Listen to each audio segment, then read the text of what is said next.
Marcus Rashford devrait quitter Manchester United très prochainement. On va voir tout ça dans cette vidéo. Salut à tous les gars, c'est Azial. Aujourd'hui, on se retrouve pour une nouvelle vidéo. On va parler du cas Marcus Rashford, les mecs. Cas très intéressant car oui, Rashford, là, c'est même plus caché. C'est-à-dire que le club, depuis un moment, enfin en tout cas depuis l'arrivée de Ruben Amorim, il n'est plus dans les groupes pour jouer. Un petit peu comme un Kolo Muani du côté du PSG. Et même lui a déclaré qu'il se sentait prêt à relever un nouveau défi, donc c'est clairement établi. Marcus Rashford va essayer le plus rapidement possible de quitter Manchester United. Je pense dans tous les cas que dans son intérêt et dans l'intérêt du club, ce serait bien de se séparer. On l'a compris, United c'est devenu très compliqué. Ce serait bien de se séparer d'un Marcus Rashford, même si symboliquement c'est pas ouf, parce qu'on rappelle formé au club, etc.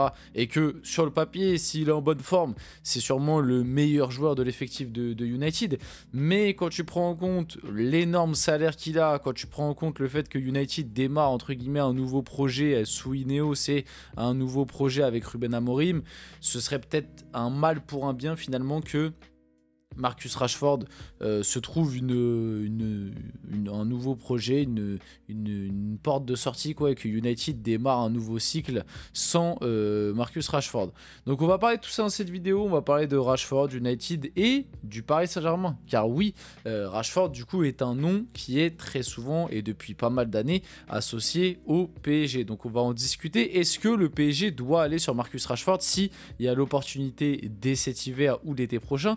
On va parler de tout ça, ne vous inquiétez pas, et vous allez voir, je vais aller un petit peu contre l'opinion publique parce que sinon ce serait pas drôle et il n'y aurait pas de suspense, même si je vais quand même donner mon avis de base et après je vais essayer de donner des contre-arguments parce que l'opinion populaire à l'heure actuelle est assez tranchée sur ce sujet. Avant que la vidéo commence, n'hésitez pas à la liker, commenter, partager et vous abonner, ça fait toujours plaisir et ça aide pour le développement de la chaîne, et nous on va pouvoir y aller dès maintenant et du coup parler du bon vieux Marcus Rashford. Donc commençons un petit peu par sa situation à United. Donc ça sent clairement la fin entre Marcus Rashford et Manchester United. Dimanche, il n'était pas sur la feuille du match lors du derby donc face à Manchester City. Lundi, renvoyé chez lui lors de l'entraînement pour maladie, ce qui est quand même assez bizarre.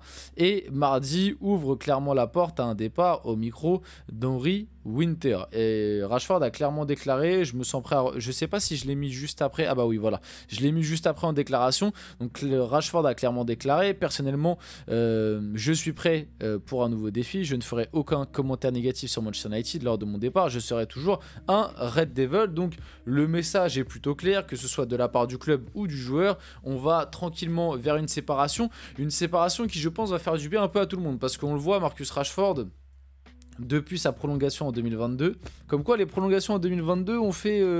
les prolongations en 2022 avec des gros salaires donnés et des responsabilités, ça a pas très bien fonctionné hein. Entre Rashford et Mbappé au PSG et Rashford à United du coup, ça a pas été les idées et les projets du siècle, parce que Rashford a eu le droit à cette grosse prolongation en 2022 et d'ailleurs il a eu une sacrée période en 2022. Faut se rappeler que l'après Coupe du Monde, donc 2022-2023, Marcus Rashford il a eu vraiment une période de 2-3 mois où il était en pétard, et c'était à cette époque là je me rappelle on en parlait comme l'un des meilleurs joueurs au monde hein. Faut pas oublier, c'était pas non plus il y a si longtemps que ça, c'était il y a un an et demi tu vois. Il avait vraiment eu une période assez impressionnante. Le problème c'est que ça a duré 2-3 mois et que après ça a été une descente aux enfers, comme quoi. C'est très similaire à Mbappé finalement, mais là c'est encore pire qu'Mbappé si on doit être honnête en termes de descente aux enfers, là Marcus Rashford, parce que dans le jeu c'est devenu catastrophique, dans l'attitude c'est devenu catastrophique, dans l'extra sportif c'est devenu catastrophique, et même statistiquement c'est devenu catastrophique. Donc il n'y a plus rien qui va pour Marcus Rashford depuis un moment. Même extra sportivement, je crois que le pauvre, il y a eu des affaires dans sa famille, son frère qui a été inculpé, bref.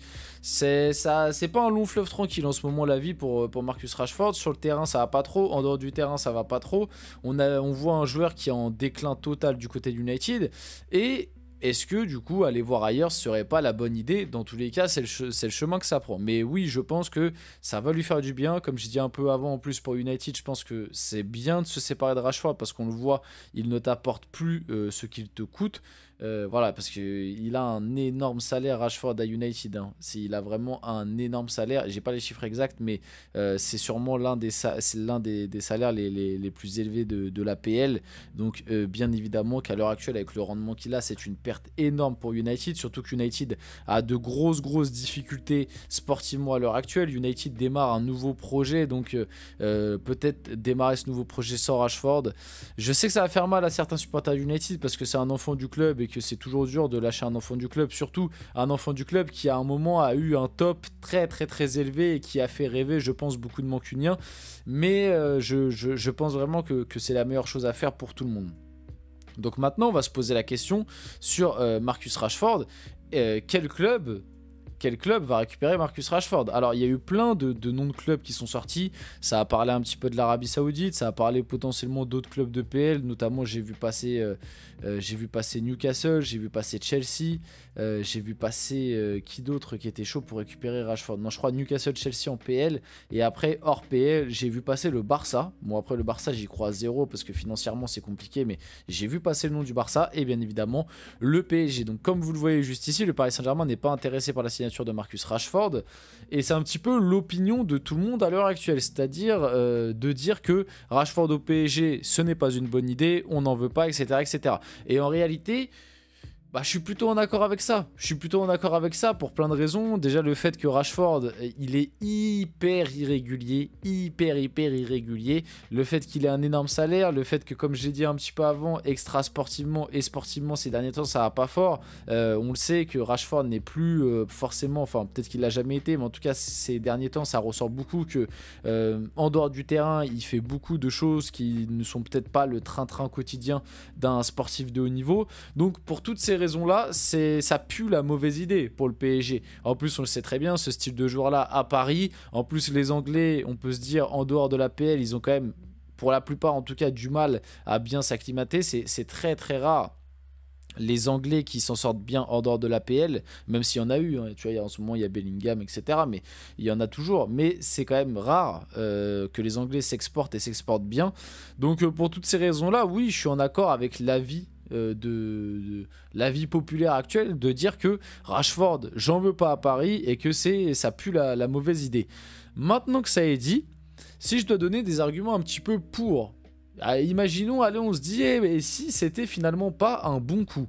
Moi, je me dis, on a un joueur qui, justement, est dans une période compliquée depuis à peu près 1 an et demi. Il veut quitter United. Donc, je pense que le prix de départ ne sera pas forcément très élevé, puisque United a envie de se séparer de lui et lui a envie de partir. Donc, j'ose imaginer que le prix de transfert serait pas non plus familique. Il y a un gros salaire, certes, mais je pense qu'en parlant avec le joueur et en négociant, vu qu'il traverse une période compliquée et qu'il a absolument envie de quitter United, je pense que tu peux revoir son salaire à la baisse. Rashford, à l'heure actuelle, dans l'effectif du PSG, si tu arrives à lui redonner confiance et que tu retrouves un Rashford de qualité comme il l'était en début d'année 2023 après la Coupe du Monde, à l'heure actuelle, ce serait de loin le meilleur joueur de ton effectif. Donc finalement...